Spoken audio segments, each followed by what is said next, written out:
Haleluya, puji Tuhan Bapak Ibu. Salam sejahtera bagi Bapak Ibu, saudara, saudari, keluarga besar GPD El Shaddai Magelang dimanapun saat ini berada. Kembali kita akan bersama-sama menikmati kebenaran firman Tuhan. Dan hari ini kita akan merenungkan bagian firman Tuhan dari 2 Samuel pasalnya yang ke-21. Kita membaca ayat 15 sampai ayatnya yang ke-17. 2 Samuel pasal 21 ayat 15 sampai ayatnya yang ke-17. Saya membacakan firman Tuhan untuk kita semua. Peperangan melawan orang Filistin. Ketika terjadi lagi peperangan antara orang Filistin dan orang Israel, maka berangkatlah Daud bersama-sama dengan orang-orangnya, lalu berperang melawan orang Filistin, sampai Daud menjadi letih lesu. Isbi Benob yang termasuk keturunan raksasa, berat tombaknya 300 jekal tembaga, dan ia menyandang pedang yang baru, menyangka dapat menewaskan Daud. Tetapi Abisai anak Seruya datang menolong Daud, lalu merobohkan dan membunuh orang Filistin itu. Pada waktu itu orang-orang Daud memohon dengan sangat kepadanya. Kata mereka, "Janganlah lagi engkau maju berperang bersama-sama dengan kami, supaya keturunan Israel jangan punah bersama-sama engkau." Puji Tuhan, Bapak Ibu Saudara yang diberkati Tuhan. Judul renungan kita pada hari ini yaitu ketulusan. Ketulusan hati orang-orang Daud. Kita akan belajar dari kehidupan mereka. Dan puji Tuhan, ketika kita membaca pasal 2 Samuel, pasal yang ke-21 ini Bapak Ibu, dan pasal-pasal sebelumnya bahkan pasal sudahnya adalah cerita tentang Daud bersama orang-orangnya, di mana mereka menghadapi banyak hal dalam perjalanan kehidupan Daud bersama rakyatnya. Bapak Ibu yang diberkati Tuhan, kalau di dalam pasal yang ke-21 ini, kehidupan Daud bukan lagi kehidupan seperti pada masa mudanya, karena pada waktu itu Daud tidak dalam usia muda lagi. Daud sudah sangat lanjut usia. Bahkan ia juga telah banyak mengalami peristiwa-peristiwa yang dialami sepanjang kehidupannya, baik itu peristiwa dalam menghadapi masalah-masalah pribadi, bahkan peristiwa untuk mempertahankan kerajaannya dan rakyatnya. Sampai usia tuanya pun, Daud diceritakan dalam 2 Samuel pasal 21 ini bahwa dalam masa tuanya masih menghadapi peperangan. Diceritakan mereka menghadapi peperangan melawan orang Filistin. Nah, Bapak Ibu yang diberkati Tuhan, ketika Daud menghadapi peperangan dengan orang-orang Filistin, yaitu orang-orang yang adalah keturunan raksasa yang diceritakan oleh Alkitab, mereka adalah orang-orang yang sangat kuat, mereka adalah orang-orang yang ditakuti karena mereka memiliki kekuatan. Nah, kita melihat bahwa Daud tidak sendirian di dalam menghadapi peperangan melawan orang Filistin. Daud memiliki orang-orang yang punya ketulusan di dalam membela, melindungi Raja Daud dan menjaga Raja Daud. Bahkan berusaha menghadapi musuh demi keselamatan raja mereka, yaitu Raja Daud. Bapak Ibu, kalau kita kembali melihat pada ayatnya yang ke-17, di sana kita melihat ketulusan orang-orang Daud ini. Mereka memberikan ketulusan hati bagi Daud. Mereka sangat mengasihi Daud. Kita dapat melihatnya pada ayat yang ke-17b, ada ucapan dari orang-orang Daud. Ayat 17b dikatakan, pada waktu itu orang-orang Daud memohon dengan sangat kepadanya. Kata mereka, "Janganlah lagi engkau maju berperang bersama-sama dengan kami, supaya keturunan Israel jangan punah bersama-sama engkau." Bapak Ibu, orang-orang pengikut Daud ini, mereka yang adalah panglima tentara perang untuk Daud, mereka berkata, "Jangan lagi ya Raja, engkau ikut berperang dengan kami." Kenapa Bapak Ibu? Di dalam ayat 16 dikatakan Daud mengalami letih lesu. Dikatakan Daud menjadi letih lesu. Kenapa? Dia sudah sangat usia, dia sudah tua, tetapi dia seorang pemimpin yang penuh tanggung jawab.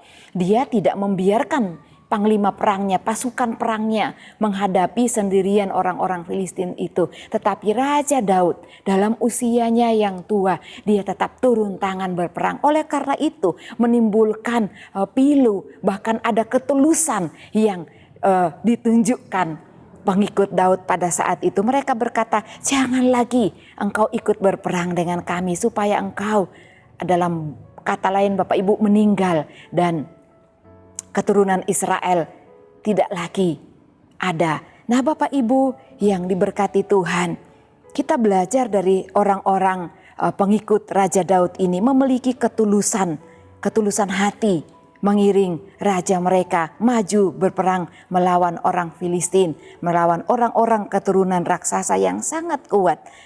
Kita juga melihat Bapak Ibu, Daud dalam memimpin kerajaan saat itu dia memiliki orang-orang yang mendukungnya. Dia memiliki rekan kerja, tidak hanya sebagai raja dan memimpin melakukan segala tugasnya sendirian. Ada banyak di dalam kehidupan kita, baik dalam satu lembaga ataupun negara, kerajaan. Ketika ada pemimpin, tentu ada orang-orang yang akan menolongnya untuk bekerja seperti staf. Kalau contohnya dalam sebuah negara, ada menteri, ada juga DPR dan lain-lain untuk menolong pemimpin, yaitu presiden, melakukan tugasnya. Demikian juga di dalam gereja, ketika kita memiliki seorang pemimpin, tentu pemimpin itu tidak akan berjalan sendiri di dalam mengerjakan tugas-tugasnya. Kalau khususnya bagi kita di GPD El Shaddai Magelang, ada staf gembala, ada hamba-hamba Tuhan, ada bapak-bapak majelis, ada aktivis gereja, ada pelayan-pelayan yang mengikuti, melakukan bersama-sama pelayanan Tuhan di tempat ini. Oleh karena itu Bapak Ibu, kita belajar untuk memiliki ketulusan seperti orang-orang Daud. Mereka sangat tulus mengiring kepemimpinan Raja Daud. Bahkan mereka menaruh kasih kepada Daud untuk Daud beristirahat, tidak lagi melakukan perang karena dia telah mengalami letih lesu, bahkan mereka melihatnya dia sudah berusia tua. Oleh karena itu ada banyak hal yang dapat kita lakukan Bapak Ibu Saudara untuk mendukung pemimpin kita di dalam melakukan tugas dan tanggung jawab yang Allah percayakan. Seperti Raja Daud menjadi raja untuk bangsa Israel pada waktu itu adalah pilihan Tuhan, adalah tanggung jawab yang Allah berikan kepada Raja Daud. Demikian pula di dalam kehidupan kita dalam bergereja. Pemimpin yang Allah telah pilih, itulah pemimpin yang kita harus dukung di dalam pekerjaan baik, pekerjaan mulia yang Tuhan percayakan bagi kita semua, supaya kita melakukannya secara bersama-sama. Oleh karena itu Bapak Ibu, kita akan belajar tentang beberapa sikap ketulusan yang dimiliki orang-orang Daud pada waktu itu. Saya dapat membagikan 3 hal ketulusan yang dapat kita melihat dari kehidupan mereka. Yang pertama, ketulusan menerima apa adanya. Mereka menerima apa adanya Raja Daud. Daud sudah tidak kuat lagi, tidak seperti ketika ia masih muda. Dia dapat maju berperang, dia mengalahkan beribu-ribu berlaksa-laksa musuh di medan perang. Tetapi dikatakan tadi pada ayatnya yang ke-15, Daud letih lesu. Mereka memaklumi hal itu Bapak Ibu, dan mereka menerima apa adanya Raja Daud. Dikatakan bahwa Daud juga tidak lagi kuat. Bahkan juga Daud bukanlah seorang yang sempurna di dalam kepemimpinannya, tetapi mereka mau menerima Daud apa adanya. Nah, Bapak Ibu Saudara yang dikasihi Tuhan, yang kedua, selalu berusaha untuk membuat bahagia. Artinya rela melakukan untuk membuat bahagia Daud. Mereka rela dengan keberanian maju berperang untuk melawan raksasa yang maju berperang dengan mereka. Kalau Bapak Ibu membaca keterusan ayat ini sampai ayat 24, ada beberapa kali orang Filistin maju berperang dan itu adalah raksasa semua yang mereka harus hadapi. Kita melihat apa yang mereka lakukan ketika mereka memiliki hati rela dengan penuh keberanian untuk menghadapi raksasa-raksasa yang adalah musuh mereka. Mereka melakukannya karena mereka ingin bahwa kemenangan yang mereka raih akan membahagiakan Raja Daud. Bapak Ibu dapat melihatnya pada ayat 16, di sana ada Abisai melawan Yisbi Benob, yaitu raksasa. Dalam ayat yang ke-18 Bapak Ibu dapat melihat bahwa Sibkai melawan Saf, yaitu juga adalah raksasa. Dalam ayat yang ke-19 Elhanan melawan Goliat. Bahkan dalam ayat 20 Yonatan melawan raksasa dengan 24 jari pada jari tangan dan kakinya. Dan luar biasa sekali kemenangan yang Tuhan berikan kepada mereka. Kenapa Bapak Ibu? Karena mereka melakukannya dengan tulus, dengan kasih kepada Daud, bahkan kepada Allah mereka. Puji Tuhan Bapak Ibu. Mari yang ketiga, kita berusaha selalu ada bagi pemimpin kita. Dalam pasal 20 ayat 27 di sana ada cerita tentang Yoas.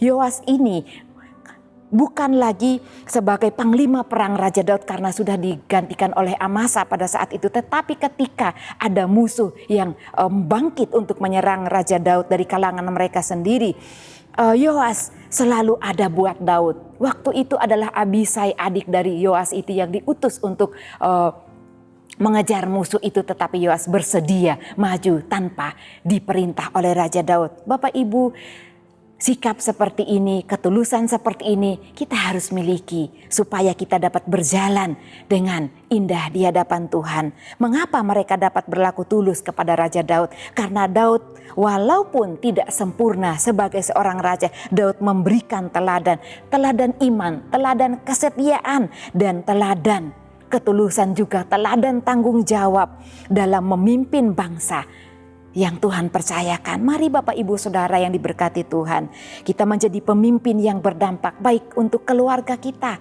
untuk kantor di mana kita dipercayakan Tuhan untuk bekerja, perusahaan, toko dan lain-lain di mana kita dipercayakan Tuhan. Terutama juga memimpin diri kita sendiri untuk memiliki sikap ketulusan, karena Allah mengasihi orang-orang yang tulus. Bapak Ibu yang dikasihi Tuhan, miliki ketulusan dalam tugas atau pekerjaan yang Tuhan percayakan, ya, lakukan dengan penuh kesetiaan dan penuh tanggung jawab di hadapan Tuhan. Karena di dalam firman Tuhan Mazmur 11 ayat 7 dikatakan, sebab Tuhan adalah adil dan Ia mengasihi keadilan orang yang tulus akan memandang wajahnya. Orang yang tulus akan memandang wajah Allah. Mazmur 73 ayat 1 juga berkata bahwa sesungguhnya Allah itu baik bagi mereka yang tulus hatinya, bagi mereka yang bersih hatinya. Mari kita memiliki ketulusan, karena Allah mengasihi orang-orang yang memiliki ketulusan di dalam setiap tugas tanggung jawab yang Tuhan percayakan. Tuhan Yesus memberkati. Mari kita berdoa Bapak Ibu Saudara. Terima kasih Bapa yang baik, kami mengucap syukur buat setiap kebenaran firman Tuhan yang kami boleh nikmati. Biarlah kebenaran firman Tuhan terus menuntun kehidupan kami, supaya kami menjadi anak-anak Tuhan yang memiliki sikap ketulusan di hadapan Tuhan, di dalam kami melakukan pekerjaan-pekerjaan kami. Karena Engkau Allah yang memandang dan memberkati orang-orang yang hidup dengan tulus. Terima kasih Bapa yang baik. Hamba-Mu juga berdoa, biarlah keluarga El Shaddai Magelang terus Tuhan, bahwa akan menerima kuasa Roh Kudus turun ke atas keluarga GPD El Shaddai Magelang, dan keluarga GPD El Shaddai Magelang akan menjadi saksi-Mu ya Tuhan. Terima kasih Bapa yang baik, kami mengucap syukur kami memiliki Allah yang baik yang mengasihi kehidupan kami. Dalam nama Tuhan Yesus kami berdoa, haleluya, amin.